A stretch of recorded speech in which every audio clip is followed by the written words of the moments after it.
उत्तर प्रदेश की राजनीति ज़्यादा गर्म तब होती है जब वाकई में किसी ऐसे व्यक्ति पर हाथ डाला जाता है, जब वो ईमानदार व्यक्ति अपनी बात सामने कहने के लिए आता है। लेकिन यहाँ पर जो तस्वीर सामने आई है वो एक अधिकारी की है, एक साधारण व्यक्ति की भी नहीं। एक आईजी रैंक के अधिकारी रह चुके हैं अमिताभ ठाकुर की मैं बात कर रही हूँ। इस वक्त लखनऊ में उनके घर के बाहर हूँ और आपको ये बता दूँ कि अमिताभ ठाकुर इस वक्त जेल में हैं, ये सभी जानते हैं। और किस तरह से तस्वीरें सामने आई उनकी जेल जाने की, ये भी सब जानते हैं। लेकिन सबसे बड़ी बात यह है कि क्या वाकई में इसमें राजनीति हो रही है या फिर किसी मामले को लेकर के ये बात सामने आई है। क्योंकि राजनीति है, इसीलिए उनको उस दिन अरेस्ट किया गया जब 3 दिन तक उनकी ज़मानत भी नहीं हो सकती है, कोई मुलाकात भी परिवार की खास नहीं हो सकती है। आज अभी इस वक्त मैं अमिताभ ठाकुर के घर के बाहर, जहां पर उन्होंने जबरिया रिटायर लिखा है, लखनऊ में, वहीं पर मौजूद हूं और उनकी पत्नी नूतन ठाकुर मेरे साथ हैं इस वक्त मौजूद। और आप सब जानते हैं कि नूतन जी जो हैं वो वकील हैं पेशे से, लगातार आवाज़ उठाती रही हैं, RTIs डालती रही हैं और इन RTI के सहारे इन्होंने बहुत लोगों की मदद की है। लेकिन वहीं पर तकलीफ़ सबसे ज़्यादा उसको होती है जिसको RTI का जवाब देना पड़ता है, यानी कि सरकार के लोग। अब वही सरकार के लोग परेशान हो गए हैं, लेकिन वो परेशानी इतनी ज़्यादा बढ़ गई कि नूतन जी अब आपकी परेशानी बढ़ा दी है, क्योंकि अमिताभ जी इस वक्त घर में नहीं है।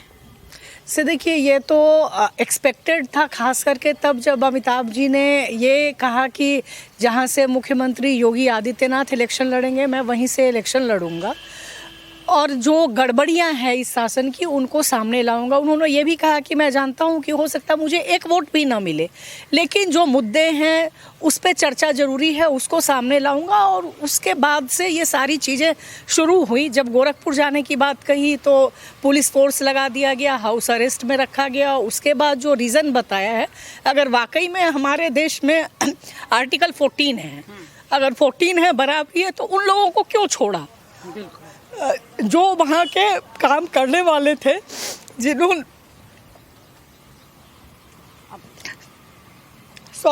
जिन अधिकारियों की ड्यूटी थी वहाँ प्रोटेक्ट करने की। मेरे पति की बस इतनी गलती थी कि उन्होंने सही बात कही, सही के लिए लड़ा। जहाँ उनको लगा कि विक्टिम ने जो बातें कही, एलिस्ट विक्टिम ने, उसकी बात भी ऑफिसर्स तक रखी और जो फैक्ट उनके अधिकारियों ने कहा, जिन्होंने रिपोर्ट बनाई, उनकी बात सामने रखी। उसका नतीजा ये और खामियाजा ये, सही बात कहने की। और जो अधिकारी जिनकी जिम्मेदारी बनती थी उनके खिलाफ कोई एक्शन नहीं, कोई FIR नहीं। कहने को जांच कमेटी बनाई उन्होंने। जांच कमेटी की ये भूमिका होती है कि अगर एक आदमी को बुक करने के लिए, आई वॉश करने के लिए जांच कमेटी बनाई जाए, कि ये सीधे इस सरकार ने जितनी प्रताड़ना दी है उसका ईश्वर देखेगा। और योगी जी अगर ईश्वर है तो कहीं ना कहीं मैं उम्मीद करूंगी कि उनको, वो पुजारी खुद को कहते हैं, उनको इतनी सद्बुद्धि आए कि जो आम लोगों को अगर कोई कुछ बोलता है, सच्चाई की बात बोलता है, तो इतनी खल जाती है कि हम तो फिर भी अपने मामले को लड़ लेंगे। और ये तय कर लिया है कि आप अमिताभ जी को क्या, मुझे भी जितने दिन जेल में रखना हो अरेस्ट करिए। और मुझे ये भी लगता है कि ये अभी शुरुआत है और कितने मुकदमे कहाँ दर्ज कराएंगे, चूँकि 2015 में भी ये स्थिति हम लोग देख चुके हैं। उस समय इतना था कि तमाम चीज़ों के बाद भी इतनी गरिमा बची थी कि वो जानते थे कि गलत है, तो अरेस्टिंग और इस तरह की चीज़ें नहीं हुई थी। और यहाँ पे जिस तरीके से, जहाँ घटना स्थल दिल्ली की है, जिस तरीके से FIR लॉन्च कराई गई है लखनऊ में, दूर दूर तक कोई वास्ता नहीं है। आपका कागज़ है, आपकी कलम है, जो चाहिए लिख दीजिए। किसी को भी अगर छवि धूमिल करनी है तो कर दीजिए उसको, क्योंकि उनको पता है कि हमारे यहाँ जुडिशियल सिस्टम में समय लगता है, टाइम लगता है, तो यही उनकी सफलता लगती है। लेकिन मैं उनको आश्वस्त करती हूँ कि देर से ही सही, लेकिन जिन अधिकारियों ने गलत कलम चलाया है, गलत का साथ दिया है, उनकी अकाउंटेबिलिटी तो ज़रूर तय कराऊंगी। चाहे वो नौकरी में रहें, नौकरी से रिटायर हो जाए, उनको तो पुरस्कार मिलेगा। हो सकता है अभी भर्ती बोर्ड में है, भर्ती बोर्ड से 2 और पोस्टिंग मिल जाएगी। लेकिन जिन अधिकारियों को छोड़ा है, अगर एलिस्ड विक्टिम की बात को सही मानी जाए, क्योंकि वो अब इस दुनिया में नहीं है, मुझे भी दुख है, हमदर्दी है। लेकिन आज मैं इस प्रताड़ना से अगर खड़ी होकर मैं कहूँ कि ये सरकार जिम्मेदार है, योगी जी जिम्मेदार है, और मैं मरने की कोशिश करूँ जितनी पिछले 5 सालों से प्रताड़ना हो रही है, तो उसके लिए कौन आगे आएगा? या ये पुलिस एक्शन लेगी और योगी जी को अरेस्ट करके अंदर रखेगी? बिल्कुल, ये बहुत एक गंभीर बात है।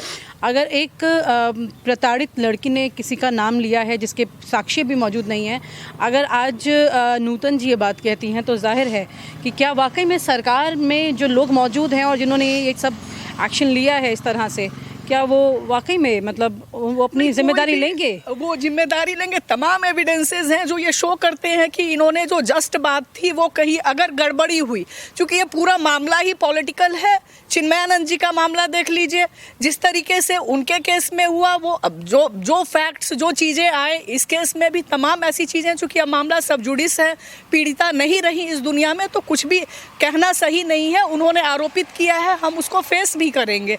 लेकिन जिस तरीके से अगर न्याय है और सही में न्याय है तो आपने बाकी अधिकारियों को क्यों छोड़ दिया? हाँ, मैं यही सवाल करना चाहती थी कि बाकी जो अधिकारी हैं उनके भी नाम लिए गए थे, वो कहाँ हैं, उनका क्या स्टेटस है? अब वो तो उनको कहीं फिर कुछ दिन में, चूंकि अब ये जांच कमेटी हो गई, अमिताभ ठाकुर बुक हो गए, वहाँ से पहले हटा दिया गया था, अब फिर उनको कोई अच्छी पोस्टिंग दे दी जाएगी, क्योंकि ये सारा का उद्देश्य ही था कि हमको अमिताभ ठाकुर को बुक करना है, क्योंकि पीड़िता ने अमिताभ ठाकुर का भी नाम लिया था। इनका नाम, इन्होंने जो भी किया, अगर उनको इनसे कुछ ग्रीवांस भी था तो वो तो बहुत बाद में था। उन अधिकारियों के लिए जो तमाम बातें कही, मेन तो जिसके कारण उन्होंने कहा कि हम पे इस हद तक प्रताड़ित हुए, जिन अधिकारियों ने गलत रिपोर्ट बनाई, कथित रूप से गलत काम किए, उनको आपने क्यों नहीं अरेस्ट किया? ये जांच कमेटी क्या केवल अमिताभ ठाकुर के अरेस्टिंग की संस्तुति के लिए थी? अगर ऐसा था तो सीधे डे 1 FIR करते और आप अरेस्ट कर लेते। ये जांच कमेटी का दिखावा क्यों? आप मिलने गई अमिताभ जी से? मिलने नहीं दिया। जब घर से जिस तरीके से खींच के ले गए थाने में, मैं कहते रह गई कि मैं खुद भी एडवोकेट हूँ, आप वाइफ की हैसियत से नहीं, एडवोकेट की हैसियत से मिलने दीजिए कि मैं वो क्या कहना चाहते हैं, मैं कोर्ट में पक्ष तो रख पाऊँ। लेकिन दरवाज़ा बंद रखे रहा। मैं, वो महिला CEO हैं, उनसे मैं कहते रह गई कि आप एटलीस्ट रीज़न तो बता दीजिए क्यों अरेस्ट किया है, क्या FIR है, क्या आप यहाँ से घटना दिल्ली की जो मीडिया रिपोर्ट से बातें आ रही हैं, जिस मामले में अरेस्ट करने की बात कही जा रही है, तो क्या आप दिल्ली ले जाएंगे उनको, क्या करेंगे? तो कुछ नहीं, आप मेरे वरिष्ठ अधिकारियों से पूछिए। अरेस्ट करके वो ले गई और मैं फ़ोन करके उनके वरिष्ठ अधिकारियों से पूछूँ कि किस मामले में आपने अरेस्ट किया है? FIR की कॉपी भी नहीं दी गई। वो तब दी गई जब कोर्ट में हमने कहा कि हमको अभी तक आरोप मालूम ही नहीं है और FIR की कॉपी नहीं दी, जबकि पूरे मीडिया में वो FIR की कॉपी सर्कुलेट हो रही थी। बिल्कुल बिल्कुल, ये सारी टेक्निकलिटीज़ हैं, लेकिन क्या आपके बच्चे स्थिति को समझ पा रहे? आपके 2 बच्चे हैं और मतलब उनका क्या रिएक्शन है इस वक्त? चूँकि मैं अगर अकेले होती मुझे कोई डर नहीं होता और ना दुख होता, लेकिन चूंकि मेरे बच्चे हैं वो इस उम्र में है जो उनके कैरियर के फ्रेमिंग का स्टेज है, कोई कॉम्पिटिटिव एग्ज़ाम की तैयारी कर रहे हैं, रिसर्च कर रहे हैं, जिस तरह के तरीके से अनचाहे हुए एक ऐसे मामले में जब हम जनता की बात कर रहे हैं और आवाज़ उठा रहे हैं, गलत हो रही बोल रहे हैं, तो उसकी प्रताड़ना ये कि अब ये ठीक है कि अगर ये गुनाह है इस देश में सही को सही कहना, तो उसका खामियाजा मेरे बच्चे तो फिर भी है कि वो झेल लेंगे। इन चीज़ों को बचपन से देखा है, समझा है, 15 में भी ये चीज़, उसके पहले भी कई बार ऐसी चीज़ें उन्होंने देखी है, मजबूत है। ये है जब कल रात मैंने अपनी बेटी को देखा, वो अपने पापा का शर्ट लेके सो रही थी, तब मुझे रोना आया। इससे पहले मुझे कोई ये नहीं हो रहा था। और आज जब मैं अपने बच्चों को देखती हूँ तो लगता है कि ये योगी जी और ये भाजपा की सरकार है, जो एक तरफ अगर न्याय है, अगर मेरे पति ने गुनाह किया आप फांसी लटका दीजिए उनको, मुझे कुछ नहीं कहना है, लेकिन बाकी अधिकारियों का क्या? उनके खिलाफ क्यों नहीं एक्शन, उनकी अरेस्टिंग क्यों नहीं हुई?